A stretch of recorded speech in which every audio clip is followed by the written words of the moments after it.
అప్పుడు కత్తి దాడి జరిగిందో కోడి దాడి జరిగిందో కోడి కత్తో ఏదో అన్నారు. ఇది జరిగిందా, జరిగించుకున్నారా? ఈ దొంగల్ని నేను నమ్మను, మీరు నమ్ముతారేమో. దొంగలు, గజ దొంగలు, అవినీతి పరులు, ఓట్ల కొరకు నరహత్య చేసే నాయకులు, ఓట్ల కొరకు సర్వనాశనం చేసే నాయకులు. ఏం మాట్లాడమంటాం వాళ్ళ కొరకు?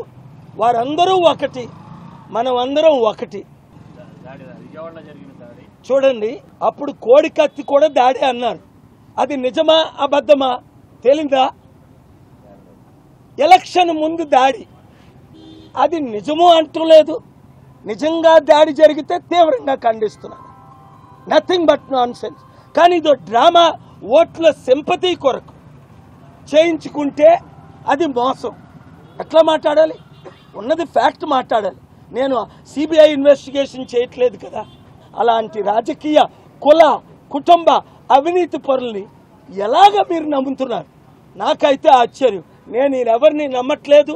నా అనుచరులు అయితే, మీరు అంబేద్కర్ అనుచరులు అయితే, నీతి నిజాయితీ కావాలంటే, అభివృద్ధి కావాలంటే ప్రజాశాంతి పార్టీ అభ్యర్థులు మరి అందరినీ కలిపి మంచి క్యాండిడేట్లు మీరు పెట్టండి. Thank you very much. 35 సీట్లు ఆంధ్రప్రదేశ్లో గెలిచినా నేను ముఖ్యమంత్రి అవుతాను. ఎంపీగా గెలిస్తే సెంట్రల్ మినిస్టర్ అవుతాను. 211 మంది ఎంపీలు నన్ను కోరుకుంటున్నారు ఒక లీడర్గా. కానీ నేను గెలవాలి అంటే ప్రతి ఒక్కరు సీరియస్గా 100 ఓట్లు వేయండి.